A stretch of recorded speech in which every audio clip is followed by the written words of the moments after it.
El pasado mes de diciembre los culés vivimos un auténtico circo, ya que no sabíamos si podíamos inscribir a Dani Olmo para que jugase la segunda parte de la temporada o no, y esto fue debido al límite de masa salarial del Barça. La solución, hacer las enésimas palancas para poderlo inscribir. Y aquí estoy yo para explicar de una manera más detallada de dónde sale el límite salarial del Barça, por qué el límite salarial del Barça es tan bajo y qué implica haber hecho las famosas palancas para inscribir a Dani Olmo. Quédate y lo verás. En primer lugar, decir que el Barça no es un club, es una empresa. Tiene unos niveles de facturación titánicos en los que no se le puede tratar de club de barrio nunca más. Y como tal, todas las empresas siguen esta fórmula como norma de oro, que es: el patrimonio neto es igual al activo menos el pasivo. Traducido a su idioma, los beneficios es igual a los ingresos menos los gastos. No es del todo correcto, pero nos sirve para entendernos. Si lo giramos un poco con los conocimientos de matemáticas de ecuaciones, nos queda tal que el activo es igual al pasivo más el patrimonio neto. Y con esta fórmula podemos sacar este esquema que se le llama balance de situación. El balance de situación es una manera más fácil de organizar los activos, los pasivos y el patrimonio neto que una fórmula, ya que en una fórmula es toda una línea y nos liaríamos mucho. Con esto nos queda más ordenadito y lo podemos detallar un poquito mejor. El balance de situación principalmente sirve para ver el estado de salud de las empresas y para ver qué vías de ingresos tienen, qué vías de gasto tienen y cuánto tienen de beneficio. En el balance de situación hay 5 protagonistas. El primero es el activo no corriente, es decir, con lo que hago dinero a largo plazo. El segundo protagonista es el activo corriente, con lo que hago dinero a corto plazo. El tercer protagonista es el patrimonio neto, es decir, el beneficio de la empresa. El cuarto protagonista es el pasivo no corriente, que es la deuda a largo plazo. Y el quinto protagonista es el pasivo corriente, la deuda a corto plazo.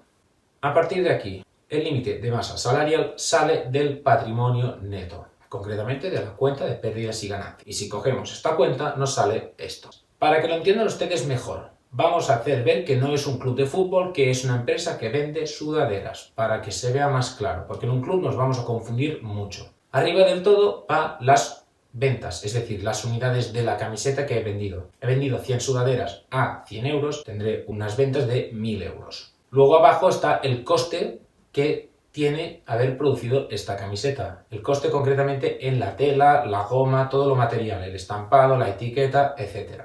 Con esto sacamos el margen bruto.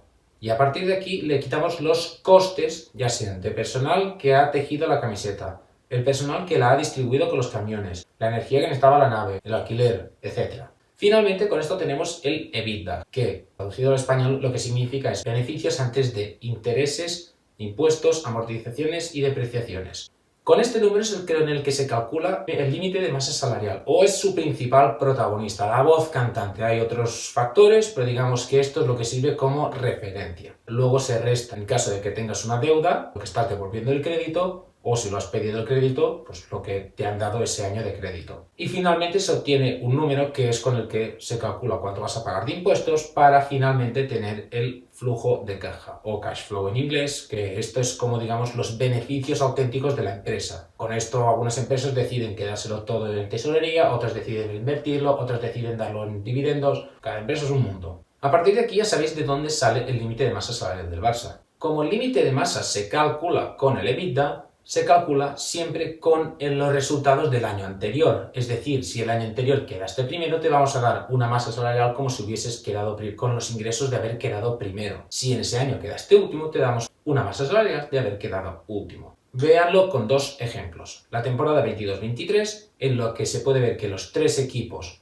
descendidos fueron los 3 que tenían mayor presupuesto en la segunda división. Por eso muchos equipos optan por hacer el rebote, porque es ese año que van a tener para gastar mucho en salarios. Y también está el ejemplo del Girona, que en el año que quedó segundo tenía un límite de 52 millones porque venía del año anterior. Pero en cambio, en la temporada siguiente, en la 23-24, como quedó segundo e hizo unos ingresos de haber quedado segundo, le permitieron gastar mucho más. También lo mismo con la segunda división, en el que el equipo que más podía gastar era el Cádiz, porque precisamente venía de la primera división. Hay algunas excepciones, si no me equivoco, hay un equipo que tiene más límite de masa salarial que el Español, lo desconozco. Lo del Sevilla no os lo miréis, no está bien, si no me equivoco. A partir de aquí, saben ustedes de dónde sale la masa salarial del Barça. Y ahora es turno para la siguiente pregunta. ¿Por qué el límite de masa salarial del Barça es tan bajo?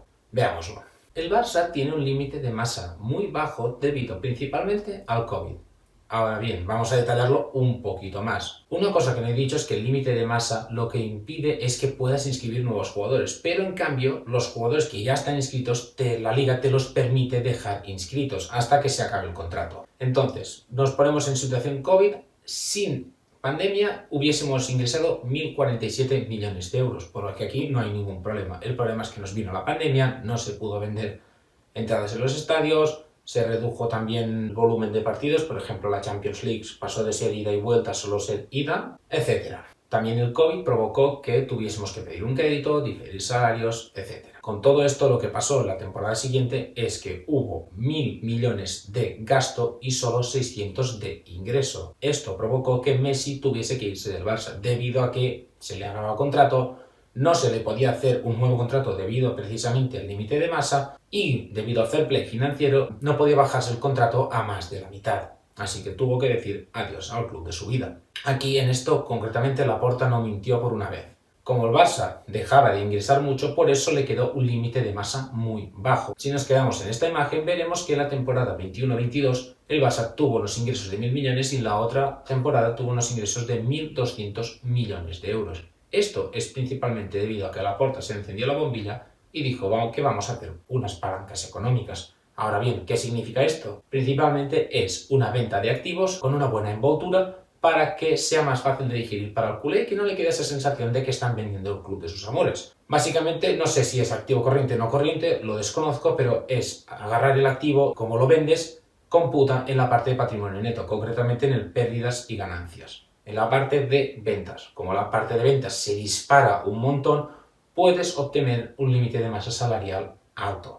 Esto fue lo que se hizo durante estos 2 últimos veranos y la mini palanquita de Dani Olmo, o la mini venta de activos, ahora que empezamos a entender un poco de qué va todo esto. Esto fue una inflación artificial y tarde o temprano volveríamos a lo que estábamos antes de vender los activos, a ese límite de masa salarial que nos dieron hasta hace un par de años atrás. Por eso el Barça tiene un límite salarial tan pequeño, por eso quitándose a tantos jugadores el Barça seguía teniendo un límite tan pequeño, porque estaba inflado artificialmente las ventas. Y con esto enlazo la tercera pregunta, ¿qué significa la venta de activos para inscribir a Dani Olmo? Básicamente es sacrificar ingresos del futuro, porque ese dinero que iba a ingresar el Barça por Barça Studios y por las cosas que vendió, pues ya no lo ingresará para haber podido inscribir a Dani Olmo. Y esto no tiene por qué ser algo malo. Un crédito o una venta de activos en una empresa no siempre es sinónimo de que sea lo más malo del universo. Porque imaginaros que son unos activos que no saca rendimiento y otra empresa le interesa porque con esos activos a ella le vendrá mejor que a ti. Pues bueno, te quitas esos activos y compras otros que te darán mucho más dinero. O por ejemplo, imaginaros que se tiene que pedir un crédito, que pido un crédito de 1.000 euros y con esos 1.000 euros compro un ordenador que me va a generar cada año más dinero que el préstamo que estoy devolviendo. Por lo tanto, estoy generando dinero y sacando riqueza del futuro para traerla al presente para generar más riqueza en el presente.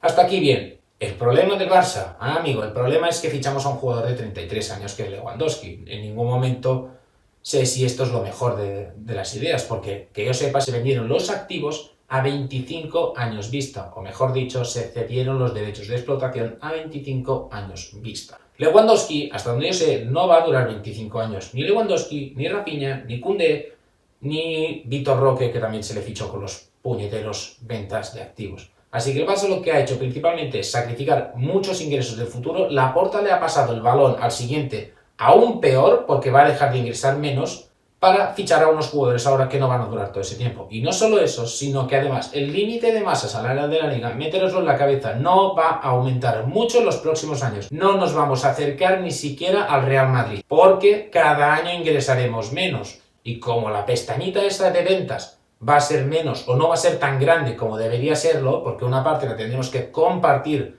con las empresas que hemos metido en el ajo, por lo tanto el EBITDA va a ser más ajustado y vamos a tener un límite de masa salarial más flojo. Y esto nos restará competitividad con los demás clubes a la larga. Es decir, nos hemos metido un tiro en el pie y la liga, por permitirnos esto, se ha metido otro tiro en el pie. Porque esto a la larga va a significar que solo se quede un equipo, que es el Real Madrid, y el Barça solo pueda competirle a base de sacarle mucho talento y muchos canteranos. Pero si no sacas esos canteranos, el Barça se va a quedar en nada. Y por lo tanto, el nivel de la liga, al no poder atraer talento, va a bajar cada vez más y más. Si solo se queda un equipo, pues aquí lo tienen. Va a quedar una Bundesliga 2. Mira, nunca mejor dicho, porque seríamos la segunda división.